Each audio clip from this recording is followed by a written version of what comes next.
views and opinions expressed in this program are those of the participants and do not necessarily reflect the views of BronxNet or the program underwriters.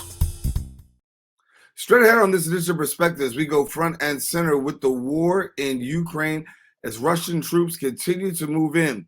We've got a special guest coming to us live from the Ukraine, a pastor who's out there on the front lines with Ukrainian families to bring us the latest. That and more on this edition of Perspectives. With yours, Daren Jaime. What's on your mind? Express what's on your mind. What's on your mind? Anything relevant to life, you bring it to the table. Whether you make a move solo or a movement with a stable. No fables, you speak on your decisions. Cause in the long run, it's your voice, your views, your vision. Keeping it real with many messages for you to know. This ain't radio, but DJ runs the show. Entertainment, he rocks it. Politics, he locks it. The host with the most would handle any topic. Don't forget to share your perspective with shines of light. Cause it might make a difference in someone else's life. Make a difference in someone's life. Express what's in your heart and your mind. Share your perspective. And hello, everyone, and welcome to another edition of Perspectives. I am Daren Jaime, and of course, we thank you for joining us. As always, you can watch Perspectives every week here on BronxNet's Channel 67. Also, we invite you to stay connected to us on our social media platforms at BronxNet TV. If you're looking for me personally, my Facebook page is Daren C. Jaime, and Instagram and Twitter, DC Jaime 23. There you'll get more information and also some inspiration. As we begin today's show, we continue with the topic, international news, the war in Ukraine, Russian troops continuing to move in parts of Ukraine. And the question is, how long can the Ukrainians last with Russian troops right at the doorstep? Many have been killed, most recently children, in a bomb shelling. President Zelensky decrying the bombing, saying that it is really a war crime. Today, we're pleased to be joined by someone who's out on the front lines right now. We've got Pastor Bill Devlin, who's coming to us, and Pastor of the Redeemer Church, and he's also doing some work with some international disaster relief, and he's a great voice, and we are pleased to have him. He's coming to us live from the Ukraine. I want to let our viewers know that everything that we're talking about right now is in real time, so as if by the time this airs, things change, we want you to know that we're live right now. So, Pastor Devlin, thank you so much for joining us. Daren, thank you for you and your team at Perspectives and BronxNet TV. We really appreciate you covering what's going on in Ukraine and really around the world, and particularly today as we talk about the suffering of the Ukrainian people and this invasion by Russia. Let me get to where you are right now. You're about 30 minutes outside of where the Russians had actually just bombed. Give us your position. Yeah, right now we're in a large city in western Ukraine. We're approximately 2 hours from the Polish border. We're in a city called Lviv, L-V-I-V, and this is a city just a couple of days ago. In fact, the day before we arrived here, our team, and we've been here now for 2 days. The day before we arrived, so 3 days ago, the Russian jets came in and attempted to totally destroy a Ukrainian military training base, army training base, 30 minutes north of where I am. 35 people were killed, including some foreigners, some Polish and Ukrainian advisors, Polish advisors. So 35 people killed and over 100 wounded. So we're here in real time. This is real warfare. And we hope to go to Kyiv, the capital of Ukraine, over the next 2 days. The train lines are still open. In fact, yesterday, on March 15th, 3 prime ministers from NATO and the European Union actually got on a train. The Polish prime minister, the Slovenia prime minister, and the Slovakia prime minister, they actually took a train into Kyiv, which is under assault, surrounded on 3 sides by Russian troops and Russian army. But there is a way to get in through the south. And so they met with President Zelensky. We're going in to provide humanitarian relief through that southern corridor of Kyiv after we leave, and then provide not only humanitarian goods, but also medical combat training. And also will be providing combat training, how to shoot a gun, how to shoot a rifle. And so we're really raising up what we call a civil defense force. And there are now hundreds of those rising up all over Ukraine. Here in Lviv, we're doing the same thing. And while you're saying that, let me give me a sense of presence, because while you're there right now, you say you're about 30 minutes away. But talk to me about Russian presence. Have you been able to see any Russian forces at all? Are you safe from Russian forces? How's that looking right now? Yeah, we're safe from Russian troops. We're not safe from Russian jets. I mean, they could begin bombing at any time. And they did that 3 days ago to basically say to the world, look, we're going to go to the most western part of Ukraine, and we're going to destroy a Ukrainian army military training base. And that training base is only 10 miles from the Polish border. So that was a Putin Russian general's wake-up call to say that there is no place in Ukraine that is safe. So the people here, every once in a while, we do hear air raid sirens go off. That's not because there are any jets overhead, but it's basically to begin training the people. If jets come in with their missiles and start pummeling this place, then people will be prepared. But these Ukrainian people, Daren, they are resilient. They're not leaving. They're ready to fight. They're ready to die for their country. And just to give you a picture of, went into a pizza place to get something to eat there's a team of 4 of us. We're all former U.S. military combat decorated veterans, as I am. They from Iraq and Afghanistan, me from Vietnam.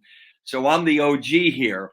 But we walked into this pizza place and there was a tip jar, and we went up to put some money in there for the staff.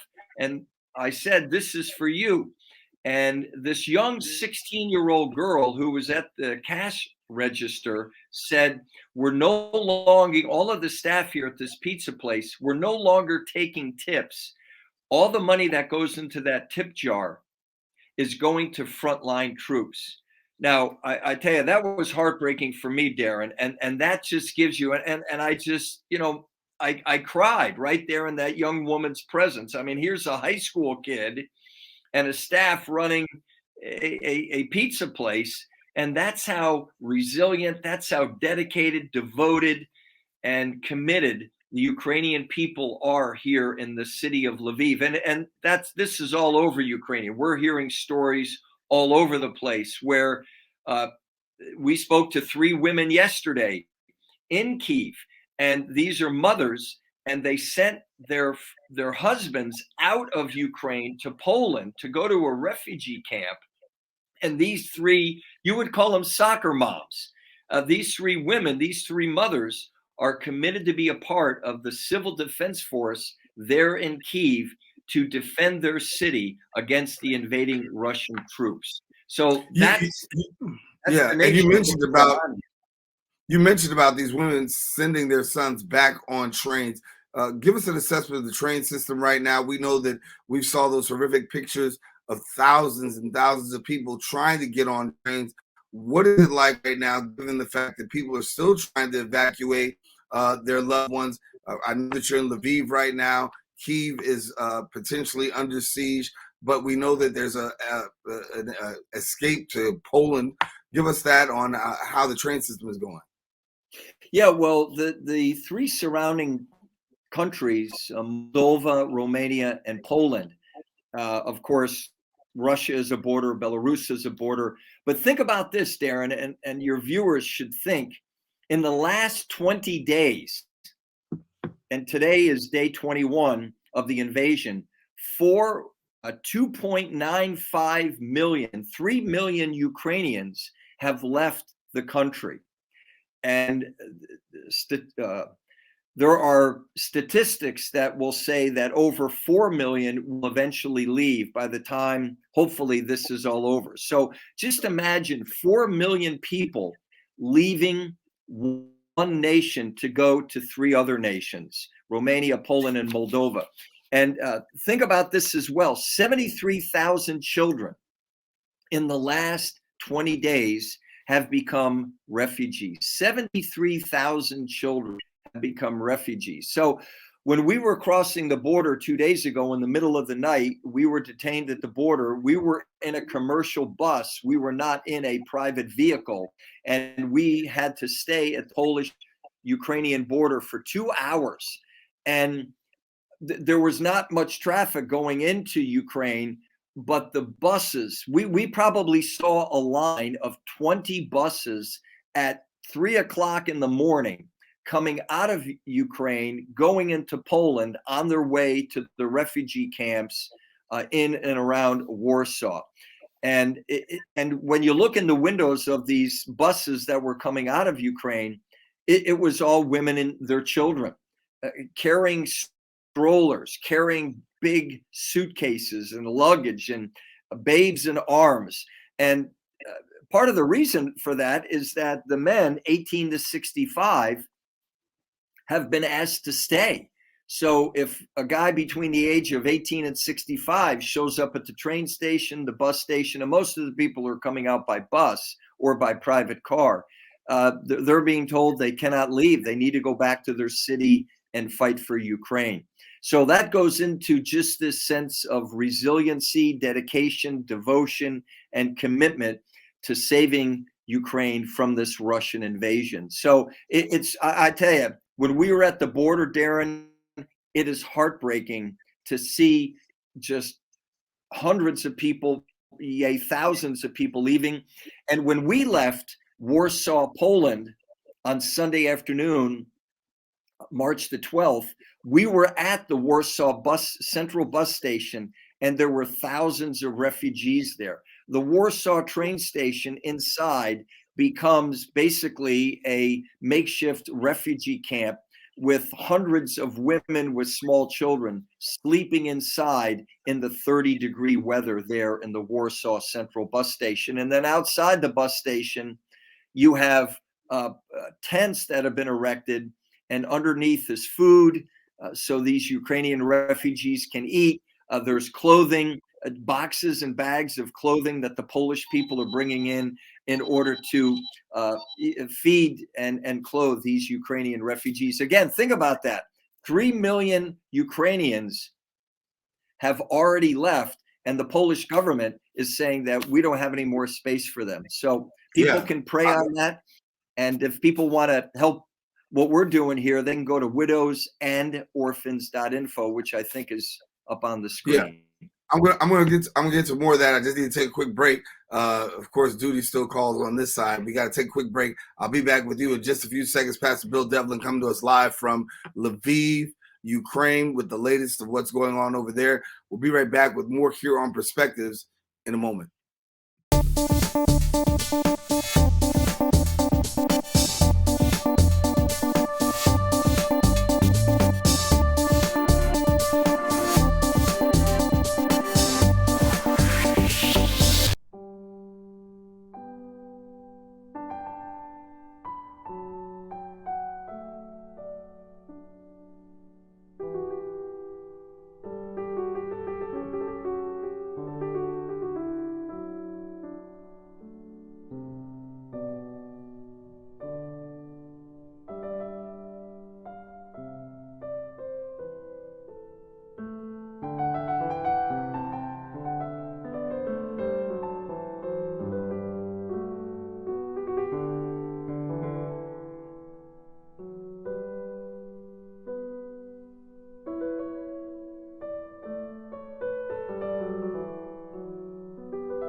Back here with Pastor Bill Devlin, who is in Lviv, Ukraine, bringing us the latest as Russian troops continue in the war against Ukraine. We're finding more and more of a Russian presence around the borders. Pastor Devlin is in Lviv right now. He can say that there is no Russian presence as of yet, but the people of Lviv actually getting ready with combat training and gear, anticipating the possibility of a Russian strike. Pastor Devlin, we know that part of what you're doing right now is bringing relief and bringing relief supplies to those that are in the Ukraine. We talked about what's going on in Warsaw right now, where literally, the Prime Minister of Warsaw is saying, you can't send anybody else to us right now because we just need help. You can send people, but we don't have enough supplies to be able to cover. So on your end, you're on a humanitarian effort to actually bring supplies. Talk about that. Yeah, in fact, yesterday we had a 2-hour tour of this massive distribution center in Lviv, Ukraine, which again, for those who just joined us, Lviv is the westernmost largest city in Ukraine. It's right in the center of the nation on the western border. And the director of this huge distribution center, they are receiving humanitarian goods from around the world. And then they're basically going through, they have volunteers, hundreds of volunteers are going through the boxes, the bags, the pallets that are coming in. They're sorting it into priority items and secondary items. So the secondary items are things like clothing. The primary items that, in fact, our team at widowsandoorphans.info is bringing in are combat medical supplies. So what am I talking about? I'm talking about tourniquets. I'm talking about a quick clotting system that is military grade that we are purchasing out of Germany, and we're also having those air freighted in from the United States.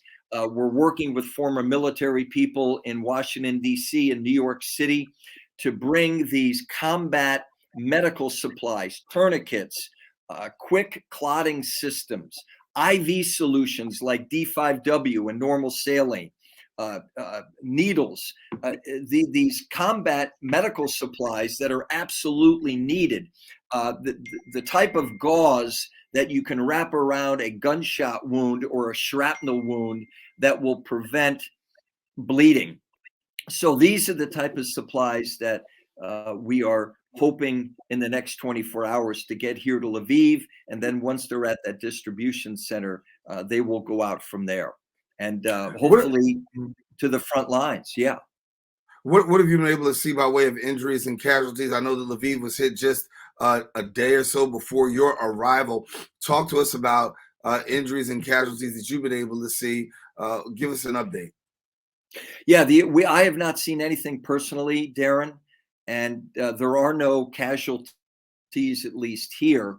I believe the casualties that came out of the bombing of the Ukrainian military training center were probably either sent to the central hospital here in Lviv, where I have not visited, or they may have made their way over to Warsaw, Poland. Warsaw, Poland is only about 3 to 4 hours away from where I'm sitting right now. But we're just hoping that the incursion, the invasion of the Russian troops coming in will be stopped at Kyiv. Again, the Ukrainian army is resilient. And in fact, as President Zelensky today will address virtually the United States Congress, and President Biden has already committed $800 million in military aid to Ukraine. And then, of course, that will be President Zelensky's pitch, the president of Ukraine, to both houses of Congress, the Senate and the House, that help us with this invasion, this incursion from Russia, and we'll get it done. And then on top of that, there are paramilitary groups that have been formed here in Ukraine that are willing to fight and die for their nation. And then there, beyond that, so you've got the army, you've got the paramilitary groups, and then you have the civilians, the civilian defense forces. Even here in Lviv, there are checkpoints all over the city, going into the center of Lviv and coming out of the center of Lviv. I went through probably 20 of those in the last 12 hours. And so these civilian defense forces are being trained in combat medicine, but also in combat training, meaning here's a rifle, here's how you shoot to kill. So the Ukrainian people are ready. They're ready to rock and roll and to protect their nation and defend their nation. Now, you know, Daren, I work in about 17 other countries. And when I have been personally in the midst of conflict and in a war zone where I normally live my life, I've never seen anything like these Ukrainians. They are willing to fight, to shoot, and to die for their country. So we also know that there's a U.S. hospital, a field hospital that's been set up by another organization called Samaritan's Purse. We hope to visit there either today or tomorrow. But I personally have not seen any wounded civilians or wounded trainers or wounded soldiers. But by the time we get close to Kyiv over the next several days, we'll be seeing that. And I hope, for our sake and yours, certainly we hope that you don't have to experience too much in that area, because too many lives have already been lost. But we know that's all a casualty of war. Talk to me about America and how Ukrainians are actually viewing America. You've got some people who say we're happy that America is providing help and resources. You have other Ukrainians who say, listen, we're not getting enough help from NATO. We're not getting enough help from the United States. What have you heard about the opinion of the United States amongst Ukrainians today? The Ukrainians are grateful people to the Americans, to others from around the world that are helping. I mean, think about it, that the former Soviet Republic of Georgia, now, of course, a separate nation, the country of Georgia. When we were there at this aid distribution center yesterday, there were 5 truckloads of supplies that came in from the Republic of Georgia. And so the Ukrainian people are very, very grateful for all the aid that's been coming in. They're grateful for the military supplies, the Javelin missiles that the U.S. military is providing. And of course, President Zelensky is the #1 cheerleader for the Ukrainian people. He's doing a great job, and he's asking more involvement, should I say, from NATO, from the European Union, from America.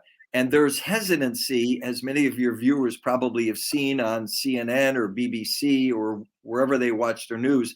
There's hesitancy from that, because once NATO or the EU or the USA gets involved, then these policymakers, these politicians, these elected officials from the EU, from NATO, from America are basically saying that will be the beginning of World War III. And already Putin has said that he's going to launch nukes if there's any other involvement from other nations in this Ukrainian invasion, this Russian invasion of Ukraine. So the Ukrainian people are very grateful. The Ukrainian military people are very grateful for what the U.S. is supplying and others. But of course, they're going to say, look, we are under attack. We've had 3 million people leave our nation, and we're going up against one of the most powerful military forces in the entire world. I think Russia is either #2 or #3 with the number of troops and armaments that they have. But hopefully they're going to run out of gas here before too long. Some have surmised that the Ukrainian army only has about 10 days of ammunition left. And the Javelin missiles that the Ukrainian army is using they are basically anti-tank weapons. And they have taken out many of the Russian tanks that are surrounding Kyiv. So we're hoping for the best. We're praying for the best. I'm here primarily to be an encouragement to the Ukrainian people, to say to them that, like Jesus, we will never leave you. We will never forsake you. And we are here to comfort you. We are here to encourage you, to provide emotional, spiritual, psychological support, and really to share God's love. And I've been praying for people here on the street, in taxis, in restaurants, for these last 48 hours that we've been here as a team. We want you to stay safe. Pastor Bill Devlin bringing us the latest out of Lviv, Ukraine, where refugees are on the move and yet still medical supplies on its way in. Pastor Devlin, you stay safe. Of course, we'll update our viewers with more. We want to thank you for taking the time to be with us here live from the Ukraine here on Perspectives. Pastor Bill Devlin, thank you much. Yeah. Alrighty, everybody. Thank you. People can go to widows and orphans. .info. Yes, all right, thanks. Please, go ahead and say that. Say it again. Widows and orphans.info. People can visit there and help the people of Ukraine. 100% of your money will go to the people of Ukraine. God bless and thanks, Daren. Thank you. All right, you heard the information we're going to give. He gave it better that you can be able to tap into helping widows and orphans and helping those actually in the Ukraine. All money going to help the Ukrainian population, as still 3 million people have fled the Ukraine, estimated 4 million by the time that this is all over with. Ukrainian forces still holding off the Russian presence, but the question is, for how long? In the meantime, a lot of injuries, casualties, and questions that still remain unanswered. Our thoughts and prayers go out to the people of Ukraine. Our thoughts and prayers go out to President Zelensky, and our thoughts and prayers also go out to President Putin, that hopefully one day we can see peace between these countries. All right, that about wraps up for us here on Perspectives. I'm Daren Jaime. We'll talk to you next week with another show. Take care. God bless. Share your perspective. It just might make a difference in somebody else's life. Make a difference in someone's life. Express what's in your heart and your mind. Share your perspective.